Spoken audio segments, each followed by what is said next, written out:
Hello అన్న, మీ పేరు? నా పేరు కోనారెడ్డి మరన్ రెడ్డి. ఇప్పుడు తెలంగాణలో ఎంపీ ఎలక్షన్స్ వస్తున్నాయి కదా, ఏ పార్టీకి ఎక్కువ సీట్లు వచ్చే అవకాశం ఉందంటారు? మేబీ వస్తే కాంగ్రెస్కే రావచ్చు. ఎందుకు కాంగ్రెస్ అనుకుంటున్నారు?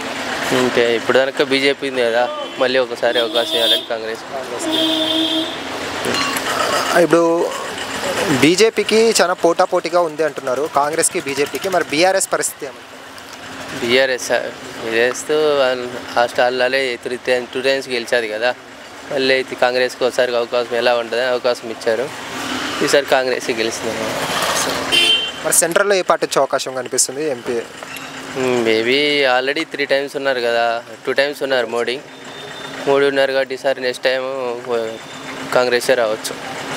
మరి బీజేపీ ఏమన్నా వస్తే కొద్ది గొడవలు జరుగుతాయి అంటున్నారు, అంటే రిలీజియస్ ఫైట్స్ ఏమైనా జరిగే అవకాశం ఉన్నట్టున్నారు. ఎంతవరకు కరెక్ట్ అంటారు అది? దాని గురించి ఈ గొడవలు అంటే ఏం జరగవు, కానీ ఒకసారి అవకాశం ఇచ్చారు కాబట్టి ఒకసారి వేరే వాళ్ళకి అవకాశం ఇవ్వాలి కదా, అలా ఆలోచిస్తారు జనాలు. సరేనా, ఇక్కడ కాంగ్రెస్ వచ్చింది కదా, 5 months అవుతుంది. పరిపాలన ఎలా ఉంది? వాళ్ళు కరెంట్ ప్రాబ్లం, వాటర్ ఇష్యూ ఏమన్నా ఇక్కడ కనిపిస్తుందా? ఇక్కడ ప్రాబ్లమ్స్ అంటే కొంచెం తక్కువ, వాటర్ ప్రాబ్లం అంతకేం లేదు. కరెంట్ ఓకే ఉందా 24 hours? పవర్ ప్రాబ్లం ఎక్కువ ఇప్పుడు ఏం లేదు. ఫస్ట్లో తీసేశారు ప్రభుత్వం స్టార్ట్ అయినప్పుడు, ప్రజెంట్ అయితే అంత ప్రాబ్లం ఏం లేదు.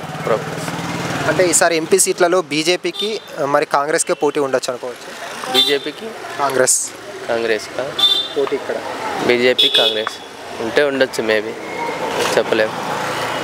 టీఆర్ఎస్ పార్టీలో వాళ్ళందరూ కాంగ్రెస్లోకి షిఫ్ట్ అవుతున్నారు కదా, దాని మీద మీ అభిప్రాయం ఏంటి? అలా కవిత గారు కానీ అరెస్ట్ అయ్యారు లిక్కర్ స్కామ్లో, దానివల్ల ఏమైనా సానుభూతి ఓట్లు పడే ఉందా కేసీఆర్ గారికి వాళ్ళ పార్టీకి? అర్థం కాలేదు. ఇప్పుడు కవిత గారు వాళ్ళ కూతురు అరెస్ట్ అయ్యారు కదా లిక్కర్ స్కామ్లో, దానివల్ల సానుభూతి ఓట్లు పడే అవకాశం ఉంది ఎంపీ ఎలక్షన్స్ అప్పుడు బీఆర్ఎస్ పార్టీకి. బీఆర్ఎస్ పార్టీ కంటే సానుభూతి ఏముండదు. లిక్కర్ స్కామ్ అనేది అదొక స్కామ్ కదా, దానివల్ల వేరే వాళ్ళకి కాంగ్రెస్ పడే అవకాశం ఎక్కువ ఉంటుంది అనమాట. మరి సెంట్రల్లో చూసుకుంటే ఈసారి మోదీ గారు హ్యాట్రిక్ విజయం కొడతారంటారా? మోదీ ఏమో కానీ కాంగ్రెసే రావచ్చు అనుకుంటున్నా ఉద్దేశం. మేబీ ఇండియా కూటమి వస్తుందంటారా? కూటమి వస్తుంది. ఓకే, థ్యాంక్స్ అండి. హాయ్ ఫ్రెండ్స్, మా ఫ్యూచర్ టుడే ఛానల్ చూస్తున్నందుకు చాలా థ్యాంక్స్. మరిన్ని లేటెస్ట్ వీడియోస్ కోసం వెంటనే సబ్స్క్రైబ్ చేయండి. అలాగే ఈ బెల్ని కూడా రింగ్ చేసేయండి. మా లేటెస్ట్ వీడియోస్ నోటిఫికేషన్స్ అన్నీ మీ మొబైల్లో వస్తాయి. మా వీడియోస్ మీకు నచ్చితే లైక్ చేయండి, షేర్ చేయండి, నచ్చకపోతే కామెంట్ చేయండి.